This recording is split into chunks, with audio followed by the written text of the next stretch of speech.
ನೀವು ಮದ್ವೆ ಆಗಿ ಡಿವೋರ್ಸ್ ಆಯ್ತು, ಮೇಂಟೆನೆನ್ಸ್ ಕೊಡ್ತಿದ್ದಾರೆ. ಆ ಮೇಂಟೆನೆನ್ಸ್ ನಿಮ್ಮ ಜೀವನಾಂಶಕ್ಕೆ ಕೊಡ್ತಿರೋದು. ನೀವು ಮತ್ತೆ ಇನ್ನೊಂದು ಮದ್ವೆ ಮಾಡ್ಕೊಂಡು ಈಗ್ಲೂ ಮೇಂಟೆನೆನ್ಸ್ ಕೊಡಿ ಅಂತಂದ್ರೆ ಆತರ ಎಲ್ಲ ಕೊಡೋದಕ್ಕೆ ಆಗಲ್ಲ.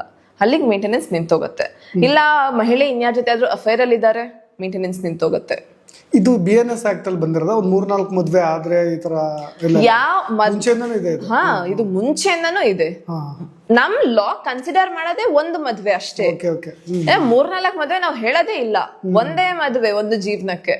ಆ ಮದ್ವೆ ಮುರಿದೋಯ್ತು ಯಾವ್ದೇ ಕಾರಣಕ್ಕೆ, ಕಂಪ್ಲೀಟ್ ಆ ಮದ್ವೆ ಮುರಿದೋಗಿದ್ದು ಡಿವೋರ್ಸ್ ಆದ್ಮೇಲೆ ಡಿಕ್ರಿ ಬರುತ್ತೆ.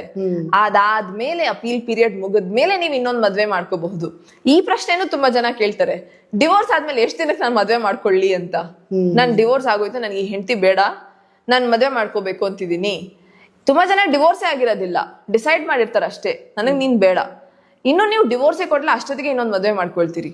ಆಗ ಅದು ಬೈಗೇಮಿ ಆಗತ್ತೆ. ಅದ್ ನಿಮ್ಮ ಅಗೇನ್ಸ್ಟ್ ಏನೇ ಇನ್ನೊಂದು ಕೇಸ್ ಹಾಕೋದಕ್ಕೆ ದಾರಿ ಮಾಡ್ಕೊಡ್ತಿದ್ದೀರಿ.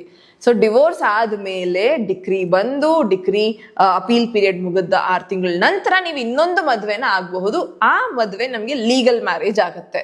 ನೀವು ಮದ್ವೆನಲ್ಲಿ ಇದ್ದಂಗೆ ಇನ್ನೊಂದು ಮದ್ವೆಗಳನ್ನ ಮಾಡ್ಕೊಳ್ಳೋದು ಲೀಗಲ್ ಮ್ಯಾರೇಜ್ ಆಗೋದಿಲ್ಲ.